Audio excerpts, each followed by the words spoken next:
আসসালামু আলাইকুম। এখন দেখবেন সংবাদ শিরোনাম। সুনামগঞ্জের চলতি নদী থেকে বালু উত্তোলনের শর্ত ভঙ্গ, ব্যবহার হচ্ছে ড্রেজার ও বোমা মেশিন। উন্নত মানের সিলিকা বালু তুলেও বিক্রির অভিযোগ।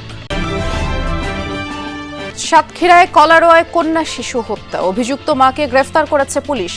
তৃতীয় মেয়ে সন্তান হওয়ায় দেখা দেয় পারিবারিক কলহ।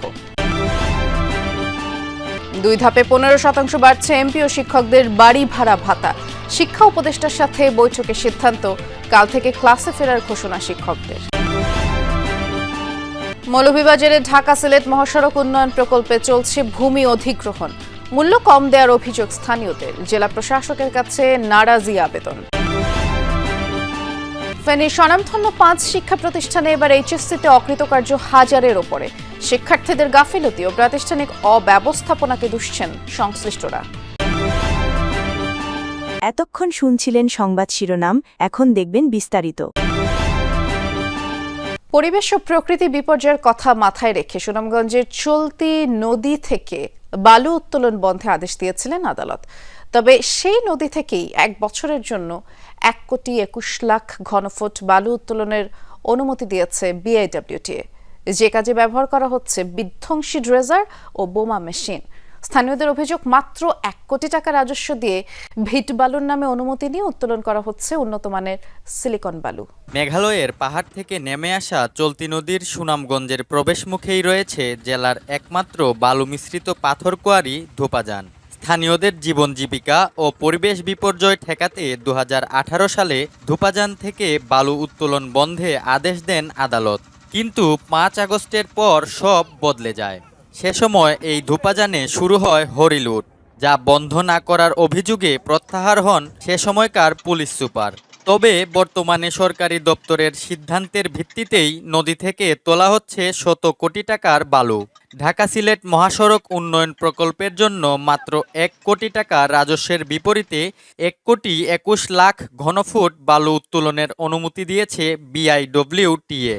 এরপর থেকেই নদীর বিভিন্ন পয়েন্টে পরিবেশ বিধ্বংসী ড্রেজার আর বোমা মেশিনের তাণ্ডব চালাচ্ছে ঠিকাদারি প্রতিষ্ঠান লিম্পিড ইঞ্জিনিয়ারিং। এতে আতঙ্কে রয়েছেন নদীপাড়ের মানুষ।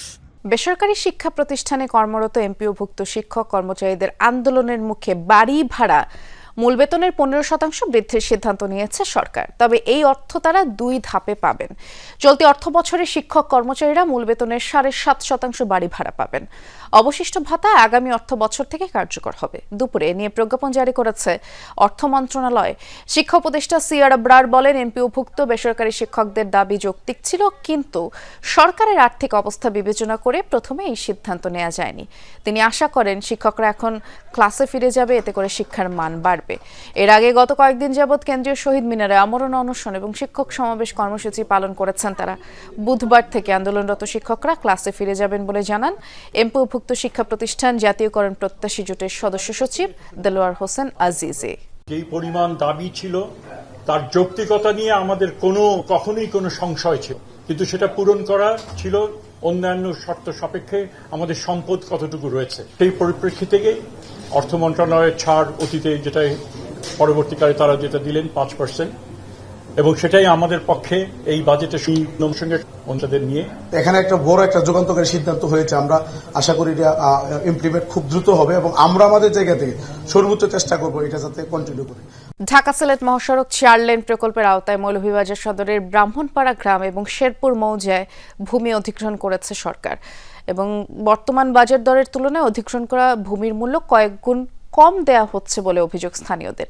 এজন্য অধিগ্রহণ করা ভূমির নির্ধারিত মূল্যে নারাজি জানিয়ে জেলা প্রশাসকের কাছে আবেদন করেছেন ভুক্তভোগীরা। 4 লেন মহাসড়ক নির্মাণে কর্তৃপক্ষের জোর প্রস্তুতি। প্রকল্প এলাকায় নামানো হয়েছে ক্রেন সহ ভারী যন্ত্রপাতি। ঢাকা সিলেট মহাসড়ক 4 লেন প্রকল্পের আওতায় মৌলভীবাজার সদর উপজেলার শেরপুর বাজার সংলগ্ন এলাকায় জমি অধিগ্রহণের কাজ চলমান। তবে জমির মালিকদের অভিযোগ, চলতি বাজার মূল্যের চেয়ে কম দামে জমি ক্রয় করছে সরকার। এতে হতাশ ভূমি মালিকরা। 20 থেকে 21 লক্ষ টাকা বিক্রি হয়, এটার মানে অজস্র দলিল আছে, ডান বামে যে বিক্রি হচ্ছে, তার মানে আমরাও তো এর ভিতরে। এখন আমাদেরকে দেওয়া হচ্ছে তোমার 3-4 ভাগের 1 ভাগ, 5 লক্ষ টাকা। মানুষের ক্রয়কৃত জায়গাকে আরও 3 গুণ দেওয়ার কথা বলে 3 গুণ আরও কম দেওয়ার যে পায়তারানা এবং পরিকল্পনা, এটার আমরা তীব্র নিন্দা এবং প্রতিবাদ জানাচ্ছি।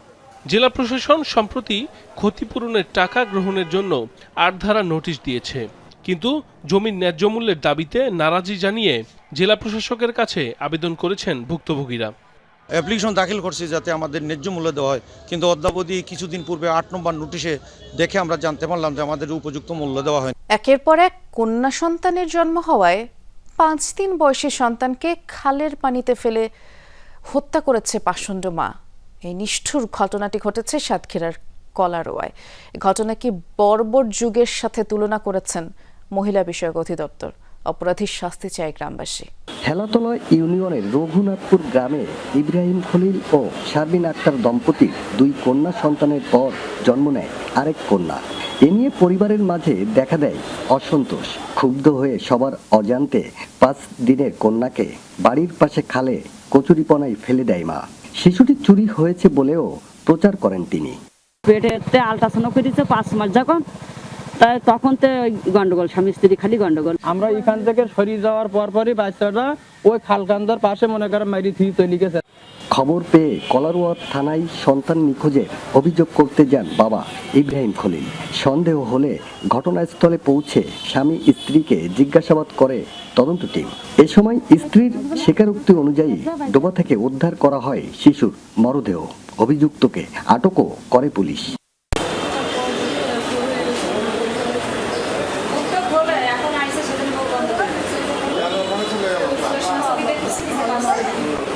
বাসার পার্শ্ববর্তী স্থানে একটা কবরস্থান আছে, এবং কবরস্থানের পরে সরকারি খাল আছে যেখানে অনেক বড় বড় কচুরিপানা।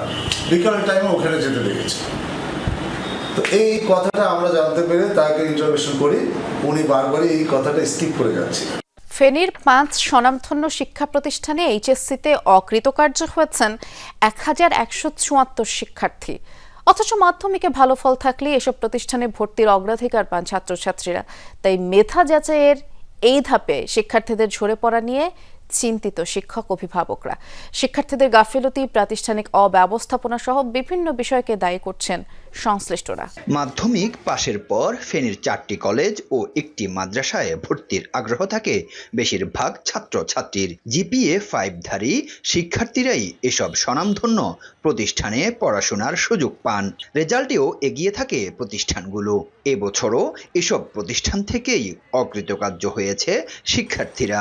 ফেল করেছে 1174 জন ছাত্রছাত্রী। মেধার মানদণ্ডে এগিয়ে থাকা শিক্ষার্থীরা এভাবে পিছিয়ে পড়ায় দেখা দিয়েছে উদ্বেগ। ফল বিপর্যয়ের কারণ নিয়ে চিন্তিত শিক্ষার্থী ও অভিভাবকরা। আমাদের আপুরও অনেকজন এরকম ছিল যারা অনেক ভালো স্টুডেন্ট ছিল, কিন্তু পরবর্তীতে তারা এসে ফেল করে ফেলছে। এখানে অবশ্যই বাছাই করেই মেধাবীরা ভর্তি হয়। ভর্তি হওয়ার পরে আমরা যেটা দেখলাম, আমাদের সাথে অনেক ভালো স্টুডেন্ট যারা বেশিরভাগ হচ্ছে কারো এক বিষয় বা 2 বিষয় ফেল আসছে। কলেজে কিন্তু ভাই প্রায় ভালো ক্লাস হয়, আর ক্লাসের কোয়ালিটিগুলো ভালো। এখন কোনো ছাত্র যদি ক্লাস না করে বলে কলেজের দোষ দেয়, এটা তো আসলে কেমন দেখে না। গতানুগতিক যে পরীক্ষাটা ধারাটা ছিল, এবার তার থেকে অনেক হার্ডওয়ার্কের কারণে অনেক মেধাবী স্টুডেন্টও ফেল করছে।